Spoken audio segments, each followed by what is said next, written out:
West on Astrology Avenue. Oh, I'm sorry, I meant right.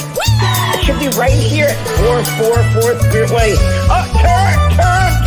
It looks like Renee. Yay, we're on time. The James and Kellee Show. Great, let's start the show.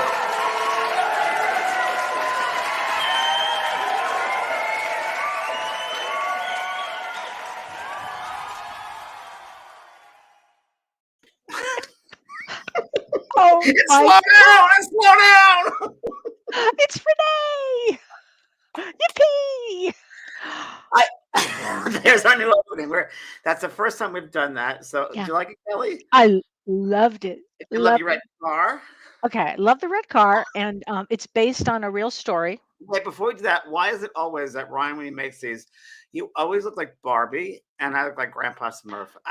What can I say? What can I say? Thank you, Ryan. Thank you, Ryan. Happy New Year to you. A free session for you. Yeah, we did it over the holidays. Ryan Brown did that, who did the first one, and we just want to change it up because no more beard, and also want something different. And that's based on a true story. That's a true event. That I think was our first radio show we did together, right? With Dr. Drew. Love Light Dr. Drew, and we're on Venice Boulevard, and we'd be there, I think, at 11 o'clock at night. Yeah. I don't know if we had dinner. I think we had dinner, and then I went out and said, Kellee, do you want to come join me for this? And he said, sure. Yeah. So Kellee was driving. I don't know. I think I was wearing a Ghost Whisper at the time. I think. And it was at night. It was 10 o'clock, 10:30. And we were late. It was actually 11:30. We were supposed to start at midnight, I think. Midnight, something like that. And it was crazy. And we got lost. And Kellee The funniest part is I'm born and raised there. So I should have known where I was going. But I don't know what happened. Whenever you and I get together and we're driving, and whether it's me driving or you driving, we end up. It's a combination of us being together because at the airports this happened too. We just get out of our heads and we just roll over the place. Yeah, it happens. Well, Happy New Year. Happy New Year to you, honey. Thank you. Happy New Year, everybody, and hope you so far has been good for everyone. So Kellee, we've been talking a little bit. You traveled over the holiday. Oh my God! So James said How was to that me, experience? Okay, Yes. He said to me, "Don't go anywhere." And I said, "Oh, okay." And then I really wanted to see my grandkids, so Don and I hopped on a plane, and we were so happy. We hopped on. We got there. There was no problem. We get back on a plane. It's perfect. We fly home. We're so happy we made it home. And then Don receives a text from the Wisconsin Department of Health, and it says, "You've been exposed to COVID." And we're both like, "Oh my God, seriously." No.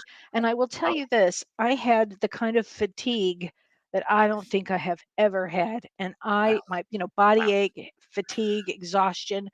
And he had a sore throat. So we tested negative. However, I'm pretty certain we had something. And anyway, I slept for 5 days and now never felt better. Wow. We had the same time because I had the reaction of my booster shot the same day. I think that you were sick. Same day. Bed. I just go to bed. So all we can do is go to bed. Yes. And you had a not an easy week either. Yeah, I've had a very, very traumatic week actually. Yeah. My Maisie is sick. She's here somewhere. She has diabetes, we found out. So I've been calling vets all over the place trying to find a technician to come and give her 2 injections a day because she's getting insulin twice a day. And I tried, and my hands are all bitten up. So it was not good because stressing out the dog and myself, and it's just you don't want that ever for an animal. So I figured better have someone. So I had to bring her to the vet on Sunday to have her do it, and then I tried everything from a muzzle to a collar to everything, but it was just traumatic. So I'm in the midst of looking for someone now to come and do injections for her. Good. It's in God's hands. Absolutely. Well, remember when we did the show on predictions? And I said, well, that You week. were spot on. You were spot on. Well, it was something. One thing after another, I'm sure everybody, and one thing after another, have to think you're in the safe, and then you're not. Like I got her syringes, and I came home ready to put the insulin in, and they were the wrong syringes that they gave me before. Could have killed the dog. And but I'm sure other people have weird things happen in stores, and just weird. It's just weird. It's like energy feels bent. That describes it. It's a good word for it. maybe like bent It energy. It's does weird. feel bent. Yeah, Yeah. it's intense, and as Yes. we were talking about on our last show, I mean, January ushers in this whole year of a lot of change and transformation for people, actually. And I thought, if you don't mind, James, I'll start before we bring in our special guest, and we Yes. have a great Yes. special guest. Yeah. Start off Kind the of, year with a very special guest. oh my gosh, I just want to do some highlights, a couple of highlights of January. And before I forget to, I have to mention that I loved Betty White. I found it fascinating that she left. What did Betty White know about 2022? She left right before. Right before. I mean, whoa, peace out. I had the pleasure of meeting her on a show. It was on NBC. It was a daytime talk show. She was a guest, and I was a guest. Oh, The guy that's a clean freak. What's his name? I don't remember. That's on the big show now, the night show. The talent, America's Got Talent. That guy. okay. Yeah. America's Got Talent. Okay. Uh, anyway, he had a big Oh, show. I know who you're talking about. He has no hair. That guy. That's right, Howie Howie Mandel. Mandel.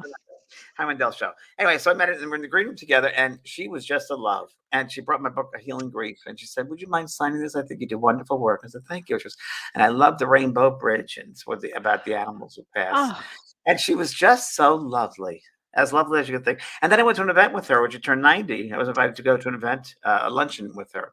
She was on the day as other people there. Just kind soul. I was watching something last night on television, talked about her being oh no, a CBS Morning, and it says she is a different level. yeah. Someone loves animals like that at a different level. I like that. Yeah. I believe that. So tell us about astrology now that it's January 2022. What are we in for, Capricorn? Okay, so this is really, really interesting to me. So if we look at January of 2020, so we go back a couple of years, January of 2020, we had all the outer planets in Capricorn. So the outer planets are Jupiter, Saturn, Uranus, Neptune, Pluto. And the outer planets represent our outside world. And it was all in Capricorn. And there was an abrupt change in our outside world and then in our lives, right? And that was all with these outer planets in January of 2020 in Capricorn. January 22, interesting enough, we also have our now Mercury, Venus, and the Sun and the Moon all in the personal planets. Those are all our Wow, personal planets in wow, Capricorn. Isn't that interesting? So, interesting. personal planets are the ones that make a change within us. That's how we change, and that's how we grow. Now, interesting also to note is that all of these planets that I'm talking about will be and are conjunct Pluto. Pluto is that sign, the hidden planet of transformation. So, The what it's secret sign. yeah, secret sign. So what it's actually going to do, it's going to help us have this transformation at the core because it's personal planets. Now it's about us. It's about us. And it's really about what you said in your show earlier this morning, James. You talked about working on yourself. And Yeah. in fact, what we're going to be talking about today is the soul's growth. And this period of time means you can't blame anybody anymore. It's done. You have to take responsibility. That's what all of these personal planets mean. And it's all about taking responsibility for your life. And it's going to hit everybody at their core. So it's a very powerful month. And yesterday was January 2nd. We had a new moon in Capricorn. Now, it's not too late, everybody. Set your intentions for the year. This is actually the most powerful new moon of the year. And it doesn't matter that you missed it last night, but set your intentions now because this is such an important time for setting your intentions, and it moves us into a positive place in our future. So you really want to do that now. Okay, with this Yeah. new moon, you want to do that. And a couple of other things that I do want to mention. um, I want to talk about quickly on January 11th. Mars is going to be squaring Neptune. That makes people suspicious and it brings a lot of confusion. So pay attention. You don't want to start an argument or be judgmental on that day. And that's January 11th. Okay. You don't want I'm to, just not leaving my house. I think that's a bad right. thing. And there are a couple of other big ticket items and so many in January, but one of them is on January 12th to January 18th. Mars goes Gandanta again. And Give you me had one heard me second. talk about that once. My eyes. Oh, is Sorry. everything okay? Yeah, just a little bit too bright in my eyes there. Okay. Okay. Now tell everybody about Tandanta, because you told me that about twice. And I love, first of all, I love the term, but tell me what that means. Planets are in the last degrees of a water sign and the first degree of a fire sign. And that's January 12th to January 18th. And that's going to bring a lot of issues, emotional issues globally. So that could bring like storms and earthquakes, severe weather. It brings transformation. It's huge, a huge time for us.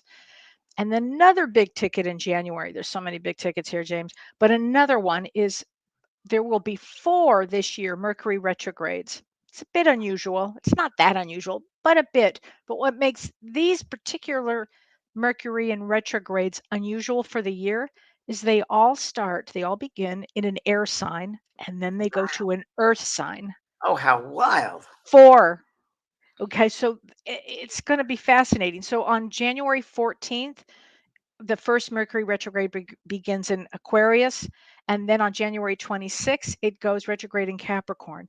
So all of this is going to, make things a little more confusing. I think this is what my point is. I want everybody to stay as clear as possible through this Kellee, period I'm of going to time. interrupt you by just saying that when you're throwing all this stuff at us here, it Yeah, makes sorry. it real confusing. Yeah. And Oh, it is confusing. And I think that's yeah. the point.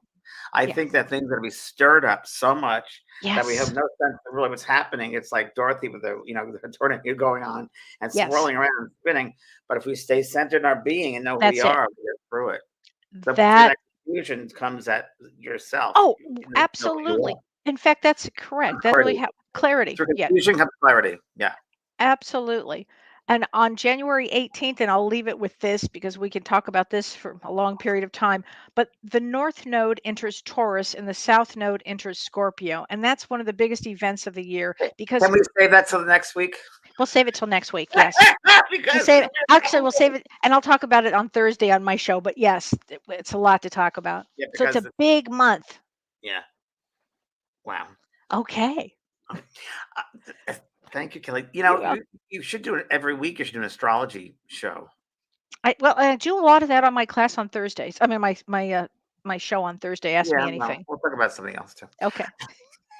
Okay. So tonight's special guest is a friend of mine who we met in a very well. Kellee, you met him once, I think, at a party, right? It's your My birthday. It's your birthday party, 60th.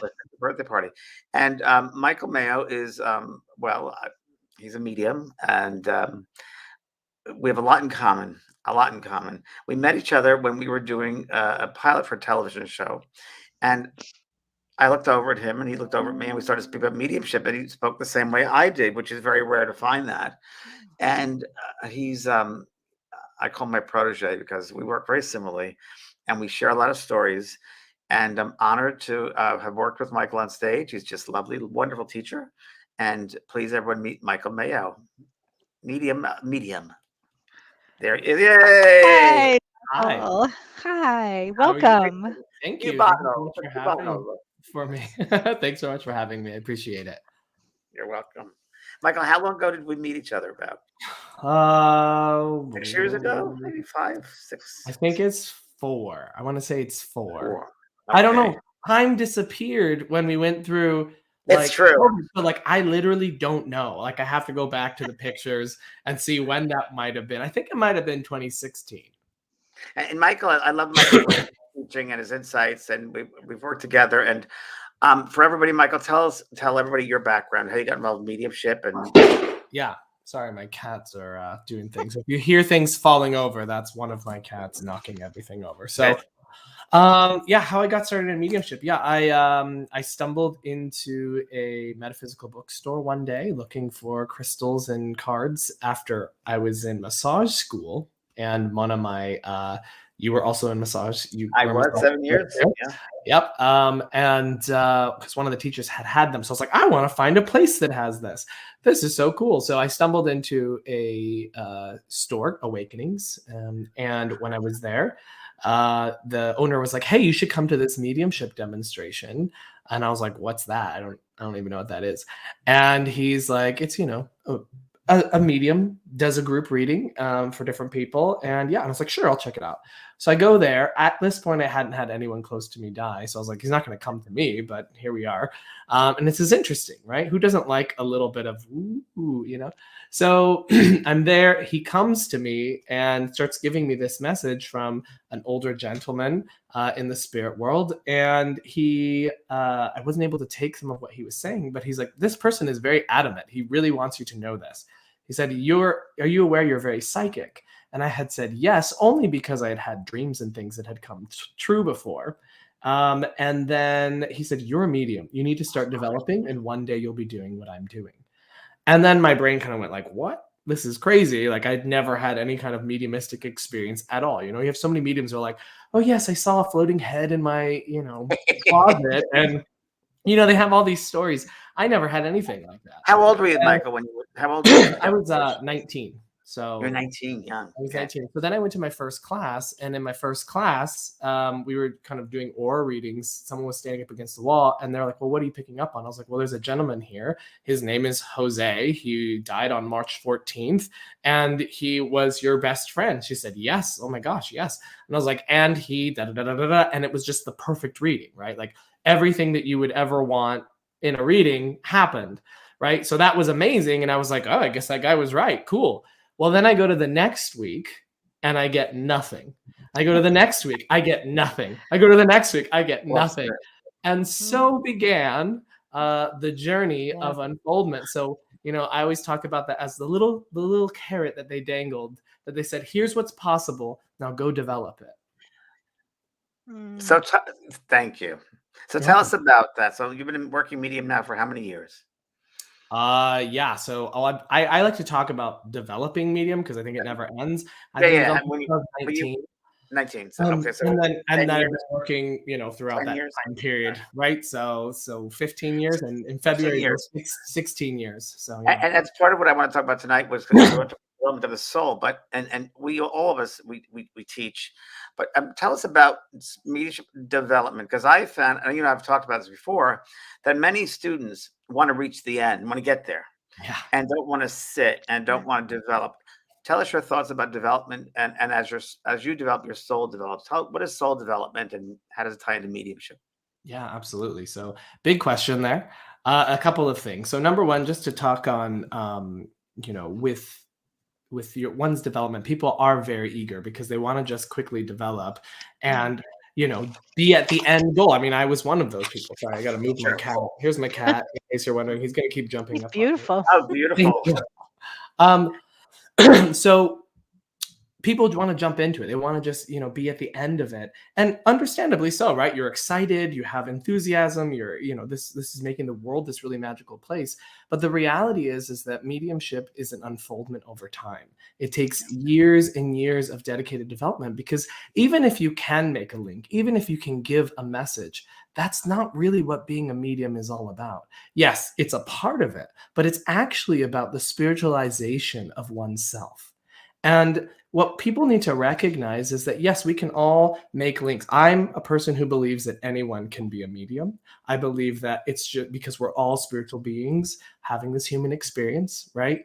And so there's no reason why we shouldn't be able to also bring in and make this link and connection. I think what the hard part of development has more to do with our own mind. And this is the thing that keeps you from feeling connected and being connected. So I think that's the hardest part of it. And I think people think, oh, it's going to be like everything else, where if I really force it and try and make it happen, then it's going to happen. But the reality is that mediumship is actually done through surrender, through allowing, through letting go. And that is not a skill that we're taught in today's society, right? We're rewarded for effort, trying, making it happen, go get it, that sort of thing. Mediumship is the exact opposite thing. Exactly. Right. And so I feel that that's really where we kind of move into what the soul's development is, right? Because those same principles that we have in mediumship of trusting, allowing, surrendering, letting go are also very similar and point to this idea of vulnerability. right? Mediumship at its heart, in my assessment, is vulnerability. You're claiming that you're going to be able to make this amazing connection, this otherworldly connection. You have no preparation. You have to go out on a ledge. And what I have found is that the issues that come up for students in their mediumship are the same issues that they actually have in their life. Yes. So perfectionism, trying Yeah. too hard, Right on. berating themselves and making themselves feel horrible. Control, all of these things. And so, I really feel like that is a huge portion of one's mediumistic unfoldment. It is this idea that the way that I do one thing is the way that I do everything. And so you want to really, I feel like mediumship and your own personal spiritual, like personalized development need to go hand in hand. Can someone develop and become an amazing medium and not touch their personal work? Yes, I've seen many of these people in my life. However, it suffers, right? The mediumship will suffer, and we can't be truly there for people. And the quality suffers, Michael, too. The quality of the mediumship suffers. Absolutely. So these two paths, your healing path and your spiritual awareness, should go hand in hand. They should be equally done. And I personally push that on my students all the time. Develop the self, spiritualize the self, and mediumship will then be a byproduct of that process. I completely agree, because if people don't work on their own issues, they will get stuck in the mediumship. They'll get stuck, and they won't be actually helping the people that have come to see them. They hinder their growth that way. Exactly. They really hinder their growth, and they hinder their work, because the more we can expand our self, our personalities, we expand our soul personality as well. Absolutely. And how much more to offer the spirit world then? Yeah. Absolutely. And I would also add that, the beautiful thing about mediumship is that we get to touch multiple lives. We get to almost relive for a moment and touch the many varied facets of multiple people's lives. And what we have to learn to do with that is to touch them without judgment, without any kind of our own issues sort of stepping in there and coloring it or changing it. We really need to learn how to be neutral and just see people as people, and these events in their lives as just choices that were made. Because we all know at the end of the day, especially as mediums, that this is just a play. We're just playing, and we're playing roles right now. Well, so the funny thing is, Michael, that when you talk about that, and I do this, I guess unconsciously, I don't know, but when I'm there working with medium, and of course I go back to the physical medium when I'm down and it's on the stage doing dems. Every time I go there, that when I'm preparing to go on stage or preparing to do a dem, I think, okay, what am I going to learn tonight? Because I learn every reading. Kellee, you too probably learn every every time. That perspective. Oh, I never realized that perspective of forgiveness, or that perspective of judgment, or that perspective. Wow, that's an interesting. Thank you, Spirit. So we get taught every time we work as well. We're always learning. Absolutely, and I think you're bringing up a great point. We need to constantly be interested in growing and expanding ourselves, growing and expanding our mind, because that is only going to help you in being of service. And this is what people need to remember. Mediumship isn't something that we're doing because, I want a new career change, or, I want to, wow people. If that's what you're going into it for, you're going to be left lacking. And you're never going to fully feel and know what it is to be a medium. It's all about service. It's about helping people. You won't be self-realized. Absolutely. Right. That's so true. Joe Mack asked a good question here. She says, do you believe our soul grows through each lifetime and we develop each time bigger and better and more connected? Yeah, I would say that we do. I mean, I think it's the whole reason that we come into the earth plane. Like I a lot of people are like, ooh, let's try to achieve world peace. And like, yeah, I'd love that. But the reality is that the earth plane's not really meant for that, in my opinion. Like the earth plane is to be challenged. If we wanted to live in peace and love and harmony all of the time, we would have stayed in the spirit world. So I think that it's that false sense of disconnection from each other that really gives us an opportunity to grow. I think if we think about, the challenges and the negative things that happen in our lives, those are also opportunities for people to persevere, to step up and become stronger. For others who are there to learn to serve and help, to step in and help these people, right? So if we can sort of see things from this perspective, there really is no good or bad. It's just experiences that we're having. And I think as long as we bring it back to that foundation of love, right? If it's like the closeness of love and the separation of love, right? That's really what we're experiencing. So I would say in each lifetime, that's basically what we're doing. Yeah. Oh, I like that.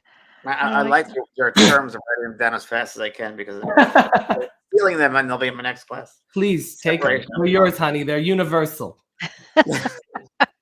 I love that closeness of love and separation of love because that's Yeah. what we are is love, and it's so true. Like I always say, the two biggest illusions we have: number one is death, and two is separativeness. We're not Yeah. separate; we're actually combined. We're together. But Absolutely. Yeah. Right. Michael, what do you call synchronicity? Yeah. Sorry, cat's gonna keep jumping in. Cat Hi, wants to answer. Miss Cat has Hudson to again. answer. Synchronicity, I feel like can be, not always, but can be a sense of an alignment, right? A sense of a moment where these things are meant to be. And as an astrologer as well, I know Kellee, you're also an astrologer, a lovely one, I hear. I know that there's this really weird thing when you do astrology where you sort of feel like, do we have free will? Right? I think that all the time. Exactly. Like, do we actually have free Mhm. will? And then at the same time, being a medium, right? You Right. then also are very aware of this free will that we have. So as a Pisces, I'm happily sitting somewhere in the gray where I'm like, yeah, we kind of do and we kind of don't. And I think synchronicity is sort of those moments where either you're kind of aligning with your path, I would say, or also maybe there's a point where you're meant to meet because the spirit wants you to have a specific or certain experience. Also, then we throw in the law of attraction in there. We can get all over the place.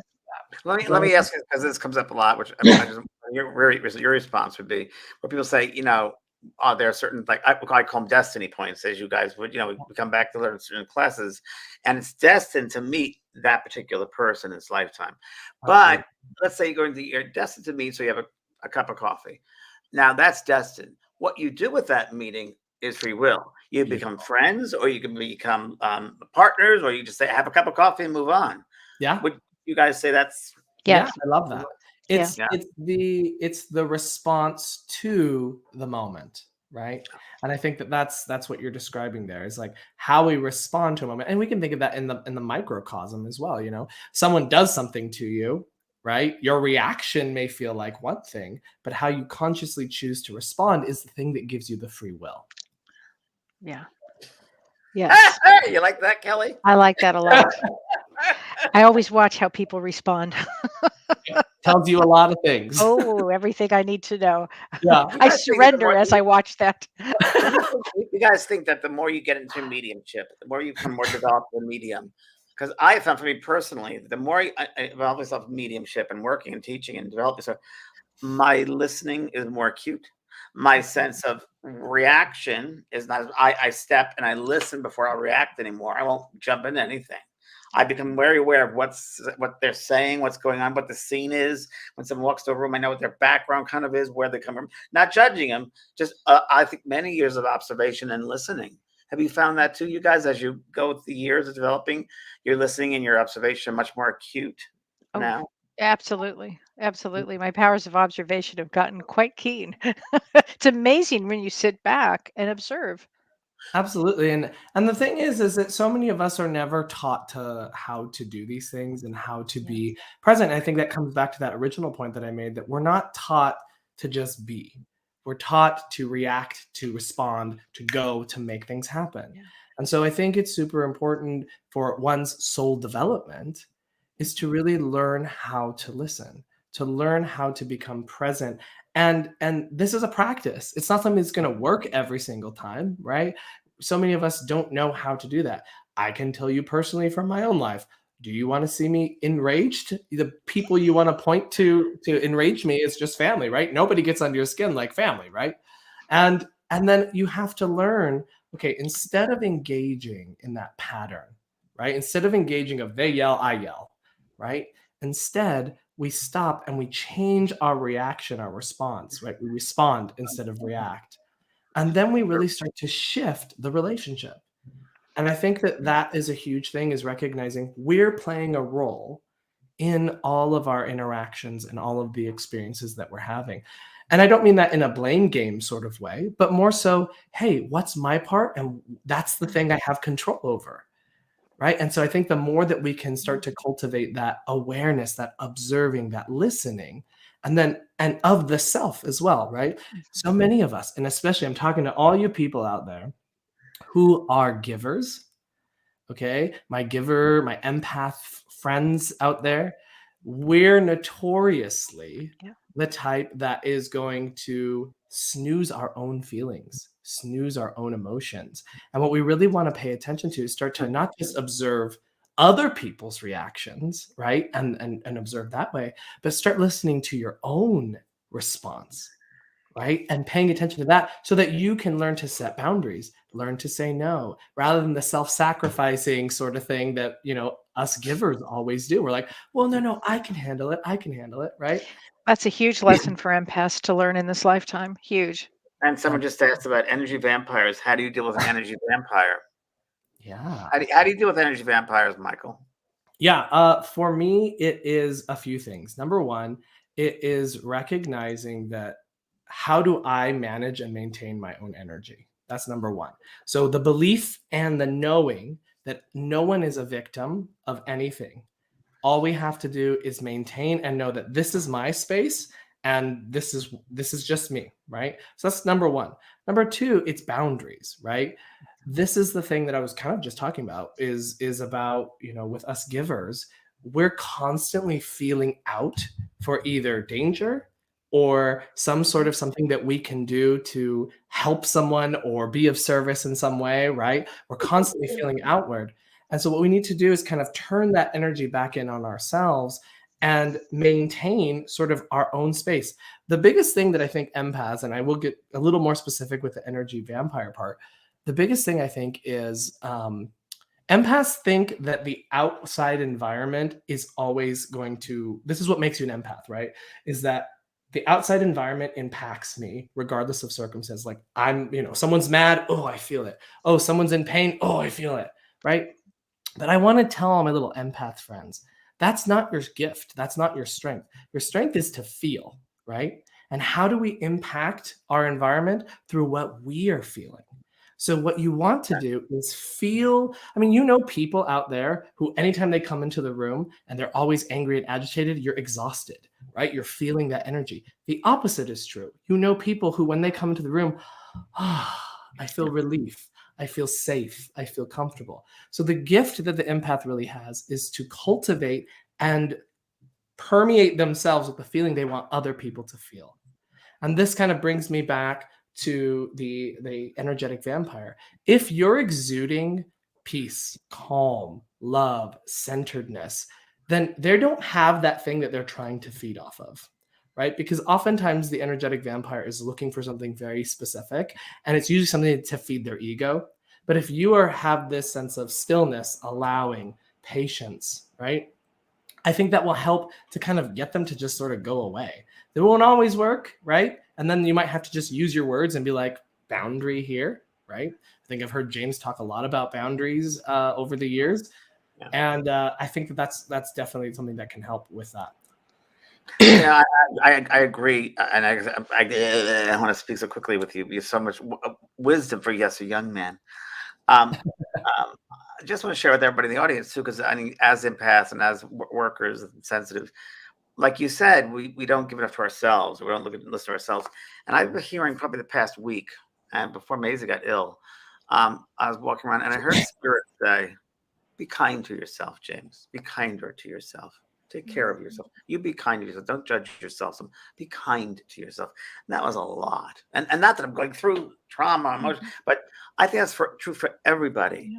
We got to be kinder to ourselves. Give us a friend of mine who passed over, this elderly lady, and we used to sit and have tea every afternoon, and we talked about spiritual things. And when first thing she came back, she said, James, I wish the human beings would realize how incredible journey it is for them, the sacrifices they have to go through. They need to give themselves a pat on the back that they've come down and done this. So do you tell everybody, be kind, and that's true. Be kinder to ourselves. And I think too that's going to help people too. Like this is what I keep getting back to. Maybe because this is something that I've had to learn over my lifetime, and being a giver, being someone who is of service, is this idea that I have to actually look at what I need and make sure that's being filled fully, right? So that I can be of service to others. You mean you count? Yeah, I know, right? Right? It sounds silly and funny to say, but it's really true. We It's really true. don't think that. We don't I think know. The that. tank's got to be full. The tank has got to be full. I mean, I've told Exactly. Kellee, if Oh, you don't mind me, but I said, please. Kellee, slow down because give it. Kellee, you can't give so much. Everything has to be moderation in life. Everything has to be moderation. Everything that's balance and moderation. People ask about coffee. I said, yeah, a cup of coffee in the morning, maybe a cup and a half. That's it. That's all I have. A cup of glass of wine. Oh, you can't have alcohol in your medium. No, you can't. Everything in moderation is fine. Yeah. Well, it's funny you say you can't have alcohol as a medium. I'm like, you know who the drinkers I know are? They're the mediums. I mean, that's what I never realized that until I went to England and went to yeah, I mean, that's so true. Those are the drinkers. And you studied at the tell us where you studied at the Arthur Findlay College, right? Yeah, I've Tell us definitely about had that. a chance to go to Arthur Findlay College and what is study that with- exactly for people that Yeah, don't know? so it's a school in a Victorian manor that you live there, you sleep there, you eat there for a week, and you do mediumship for about 12 hours a day, including meals, of course. And yeah, it's actually a really unique and fun experience that I definitely recommend people to try to go to if they can. So Yeah. a lot of Michael, mediumship. Yeah, go I'm ahead. just curious. Tell me about meditation. What is your thought of meditation in the work that you do? Yeah, so I think meditation is definitely like the umbrella term, right? So some people would put, sitting in the power as a meditative practice. Other people are going to be considering mindfulness as a meditative practice, etc. And I think within the world of meditation, you have so many different tools for whatever it is your outcome you're hoping to get, right? Help dealing with anxiety, mindfulness. That's an excellent one for that. As far as when it relates to mediumship, though, I feel that sitting in the power is something that we must do. And What does sitting that in the mean, sitting in the power? perfect. Sitting in the power for me is there for several reasons. So, a lot of people who are already in mediumship, they hear it a lot and they think, oh, I'm just supposed to like kind of just be here and sitting and feel my energy, etc. Michael and I we had to talk to your car and went to lunch and we talked about this and we had very different perspectives. And I asked him, well, what do you mean sitting in the power? What's your interpretation? And it was great. So please share that. Yeah, absolutely. So I feel that sitting in the power is actually has a purpose more so than just being in a meditative state. Everything that we do in sitting in the power is actually training us for our mediumistic awareness. So sitting in the power helps us to become passive and receptive. It helps us to learn to quiet and still the mind.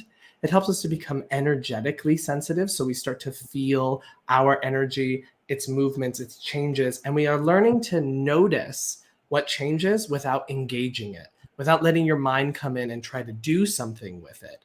So what we're actually learning to do is to learn to notice, accept it, let it go. So everything that we experience, any sensations, any sort of whatever, these are the things that we want to pay attention to, but then we let them go. The reason that this is so important is when we're sitting in our sitting in the power practice turns into, instead of notice, accept, let it go, everything that you're experiencing, right? I always tell my students, you're becoming a little nerve ending and you're just noticing what's happening in your experience. I like that. Noticing is different from scanning, searching, looking for something to happen. Noticing is like if, when my cat knocks something over, I notice the sound, right? It draws my attention. This is what we want to be doing when we're sitting in the power. But Michael, when you say sitting in the power, what does that mean? Power. What do you define power? So within everyone, there is this power that resides within you. You can call it your soul. You can call it your aura. You can call it your own inner divine spark. And what we do is we intend and we learn how to expand this energy so that we can fill our body, move beyond our body. And what you start to do is you start to become sensitive to the atmosphere around you.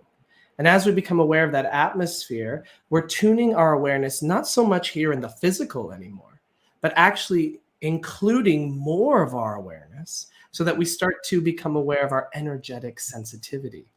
And when we do that, that's how we start to sit in the power, right? When you're sitting in your own energy, your own divine spark, you're sitting in the power. And so, one more thing with sitting in the power is the practice goes from I notice something, I accept it, I let it go, and it turns into I notice, describe, and let it go. So when we're actually doing mediumship, we are becoming sensitive, right? Like we do when we sit in the power, we become attuned. And then when the spirit presence steps into our energy, it changes our experience in some way. So we notice the change, we describe our experience, and then we let it go so that we can be open to the next thing coming. Does that make sense?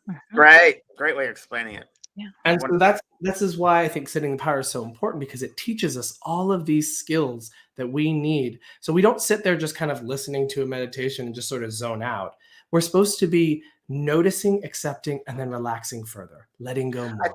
I think, Michael, and you and Kellee think about this. So what you're saying, I often refer to the analogy of that the body only is 30% of the soul within here, but 70% is outside. And it helps us to get in tune, maybe, to opening up to that higher expansive part of that other bodies, if you will, our higher selves, and opening that space up, or that portal, whatever people want to call that. So you're also open to inspiration and being inspired. I think it happens as well. We give them an opportunity to work with us and come down to this denser vibration. I think that's also part of that experience, I think. Absolutely. Sitting in the power isn't about you going and getting information and trying to connect with the spirit world and like gather things. It's actually a communion.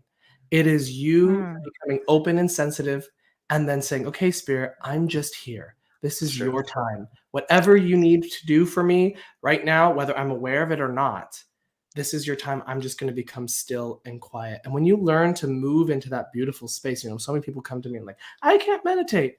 And then I take them through sitting in the power. And then suddenly they're like, oh my gosh, I've never felt that still. I've never felt that so one with everything.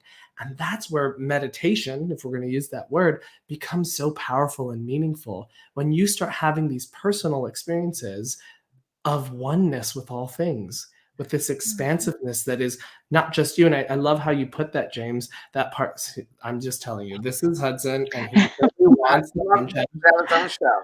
He's the best. Giving us all this knowledge. This is so important, though, because what you're talking about, James, this idea of the soul being outside of the self. An amazing medium of the past called Eileen Garrett. She was once asked, how do you get into these states of awareness? And she says, I first must let go of desire and distraction. And when I let go of desire and distraction, I'm able to allow my awareness to move into this higher space. And in this higher space, I can know and see and feel how, everything basically. And time doesn't exist. Space doesn't exist. And everything just exists in a relative to one another. And I think if you think of psychic work and things like that, that's a really good way to think of it. Is when I can move my awareness into this higher state, more attuned to my energetic awareness, then I'm able to know more, experience more, because I'm becoming one with all things. Wow. So many people are just loving this conversation, Michael. They're all saying thank you for explaining sitting in the power, and good morning, guys, from Perth, Australia. Good day. Michael, would you mind in just a little while to do maybe a tiny little exercise, like whatever comes to your mind about? Yeah, absolutely. And a couple of questions people might have, I guess. Yeah, let me know, whatever they might be. I love cats. You have a lot of cat people here. Yeah. Why don't you do an exercise for us, Michael? Some kind of exercise, whatever comes into your mind, you're going to share it. Oh, absolutely. Is that right, Kellee? Absolutely. Yeah. I'm reading all the comments. They're saying, I think we need a show with a guided sitting in the power with Michael. Yeah, well, I mean, I was just thinking to myself, well, why don't I just take you through just the initial part of attunement, and then we can go from there. So what we're going to do now is called attunement. This is just so that we can become sensitive. So this precedes when you would sit in the power anyway, or if you were going to work mediumistically. So this is just becoming energetically sensitive. So if you'll just close your eyes.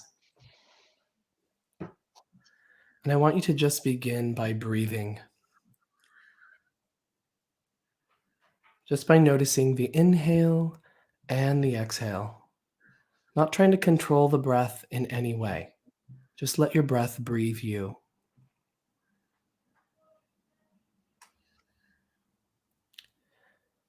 And as you breathe, just allow your thoughts to find their natural place of rest.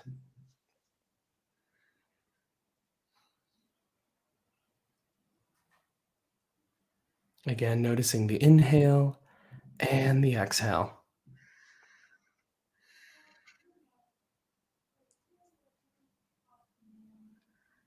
Good. And when you're ready, I just gently want you to bring your awareness, just bring your feeling to that central part of you, that space within you that is the core of you. If you're not sure where that space is for you, you can just gently bring your awareness to the heart space or the solar plexus, just by taking your awareness into just feeling into that space.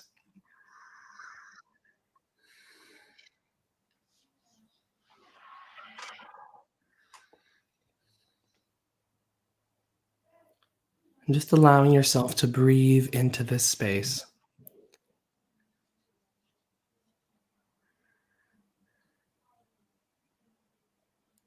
And when you're ready, I want you to just intend that when that power is ready to begin to open within you, it will naturally do so. Don't force it, don't make it happen, but instead let go, surrender, do less,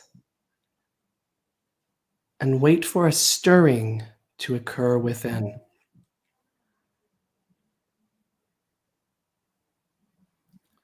Very good.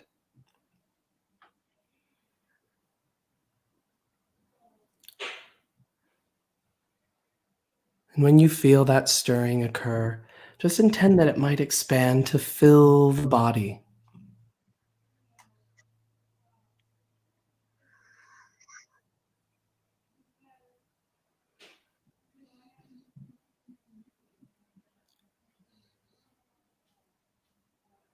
Beautiful. And then just allow that now to expand, to move just beyond the body, so that you begin to feel just a couple of inches outside the body. It's as if the air around you begins to become an extension of you, your energy, including the air just around you.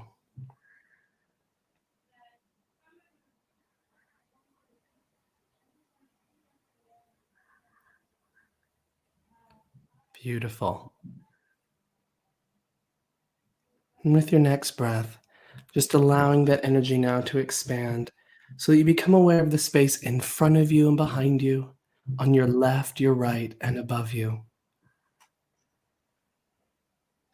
It's as if the air around you becomes an extension of you.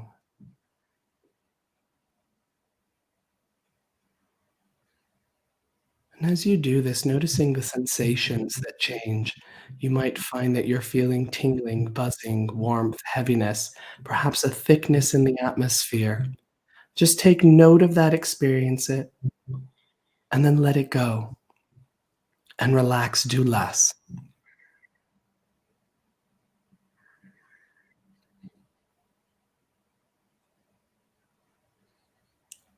Very good. And when you're ready, just allow that to expand to fill the room in which you sit. And just allow yourself to be in that space for just a few breaths, feeling your energy expanded, feeling how the atmosphere changes around you, noticing the very subtle difference. And then now do less, fully letting go, knowing that my energy is expanded,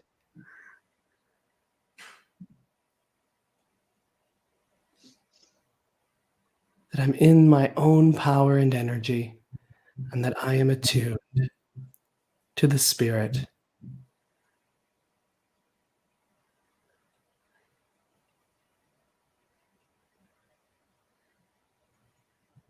And then very gently, when you're ready, you can just begin to take a nice deep breath in and just begin to make your way back, knowing that while I am still sensitive, as soon as I would like to, I can bring all that energy back in and begin to return to normal awareness. And whenever you feel ready, you can open your eyes. So in taking a moment and just noticing, how does the atmosphere now feel differently? How do I feel differently after taking a moment to just feel within, and then expand my energy out? I know for myself, I could feel, I mean, when sitting with Kellee and James and feeling their power, whew, y'all got some power. I could feel the atmosphere becoming thicker. My hands were vibrating. I could feel pressure and tingling around. Did either of you experience any of these sensations? I experienced all of that, and I loved when every time you would say "let go," it Yeah. would just expand. You nailed it, Kellee. That's exactly right. The That was less I amazing. do, the more my Mhm. energy expands. And in mediumship, we want what I call a diffused awareness. Rather than focusing or trying or reaching or trying to make something happen, instead, the more that we have that diffused awareness, that expansiveness, which comes from doing less, the more we can get, the more information is available to us. So that's one of the I key love things. that diffused awareness. That's a That's good one. great. Yeah. Yeah. The lightness of being with tingling, says Joe Sunderland. I love that. Perfect. That's The lightness exactly of it. being with tingling. Isn't that lovely? Cat And Feathers says she feels clearer. beautiful. And this is the key here. You use those sensations. I didn't tell you guys, hey, you're going to feel tingling and buzzing and warmth and heaviness and all these sorts of things. I said, we're just going to relax and we're going to attune. And those things happened to you. They came and they happened to you. And this is a really important thing to illustrate for those of you who are interested in developing mediumship. Notice how an experience can happen to you without it coming from you. And all you had to do was relax. Okay. So if we can expand our energy and then something can change in our experience, such as feeling changes in the atmosphere, the energy, all of these sorts of things, it teaches us that we don't actually have to do anything to get information.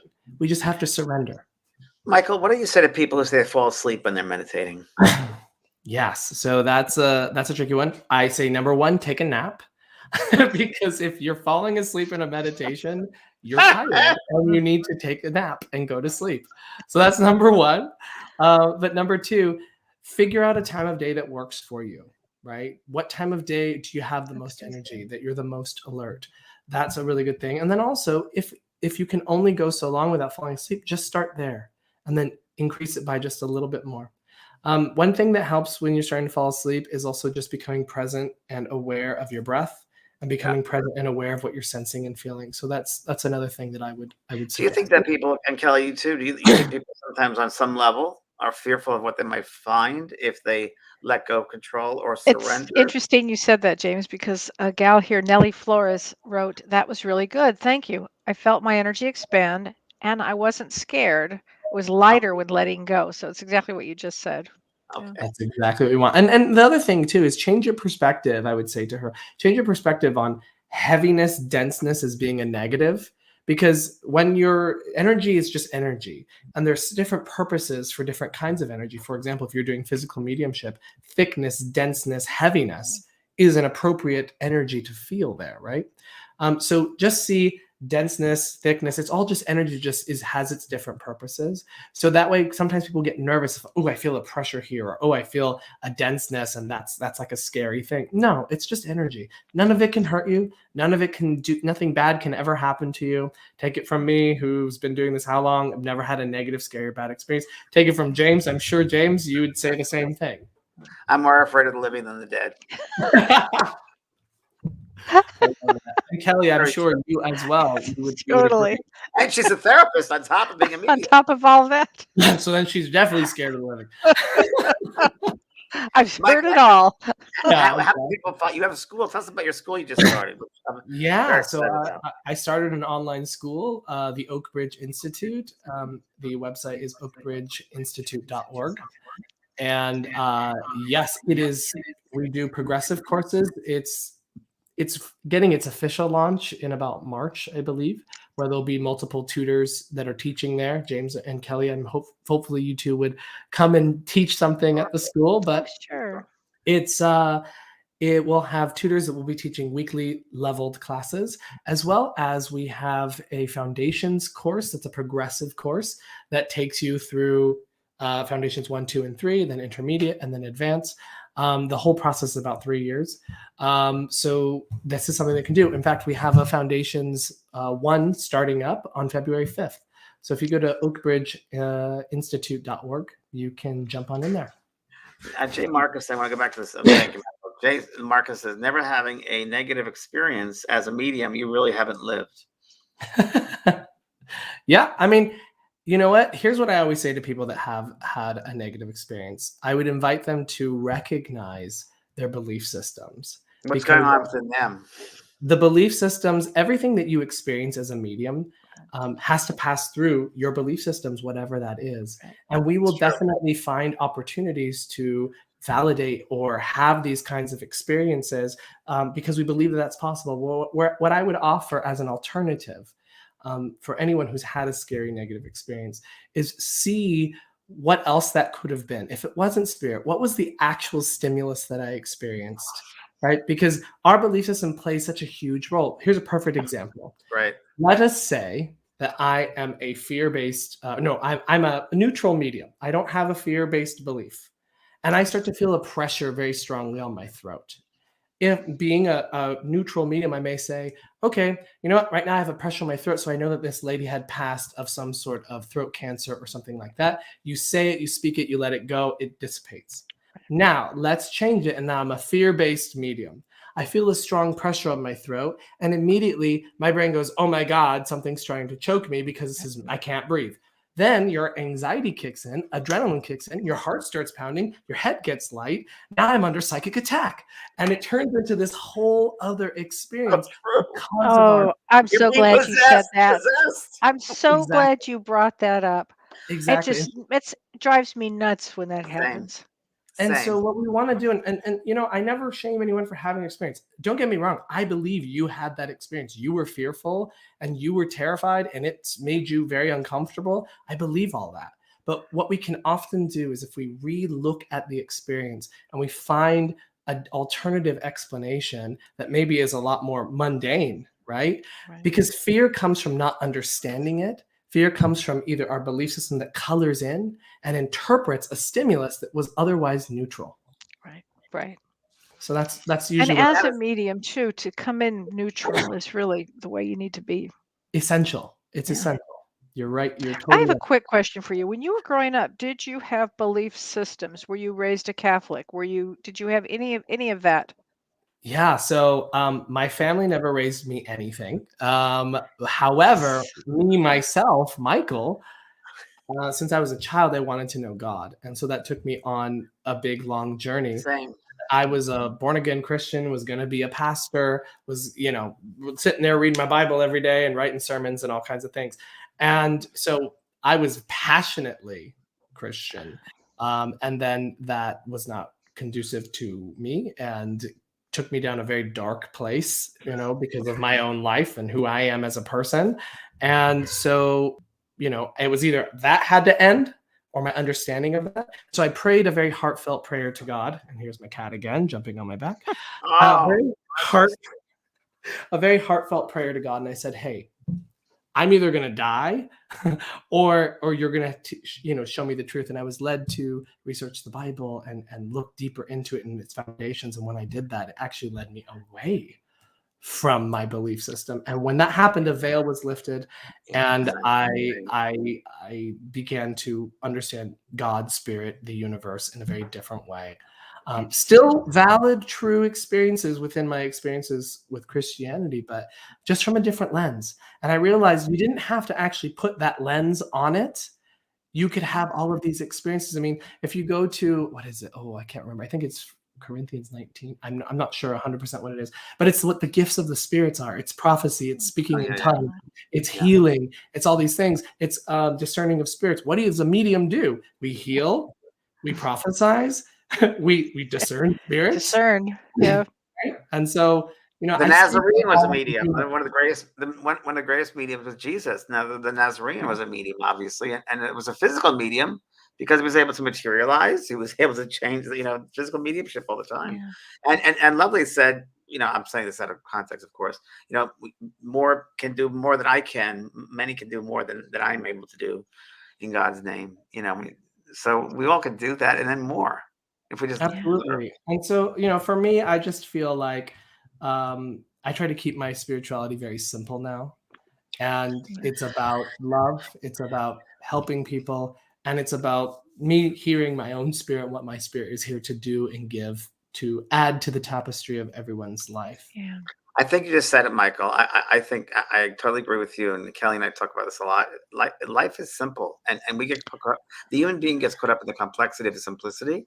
And I think that the more simple we can make it, the closer to the truth it really is. Because the human likes to have drama, and like we talk about, if there's no audience, there's no show. That was my favorite thing you told me today, James. That's great. Well, Michael, having you on has just been such a blessing for all of us. Really, Thank you so much for joining us today. I've learned so much. Yeah, really wonderful. I've learned a lot, and I've written a lot, and I'll be using a lot. And I'd love to go to your school, and I'd love hearing you lecture more too. Yeah. Thank you so much. Yeah. And, such a pleasure, and what a beautiful platform, and what a great show that you have. So I'll definitely be promoting people to come and check it out. I mean, this is so fun. We're doing a physical we're doing a mediumship demonstration together, you and I, at Sandy's church. Beautiful. Fabulous. In our county, actually in person. Oh, so live, like a real one. Live one. So I'll call you tomorrow about that. It just popped in my head. I love it. Okay. Thank you, Michael. Thanks, everybody, Thanks for joining us. Thanks, James. Thanks, Renee. Kellee. Happy New Year, everybody. See you next week. Bye. Bye.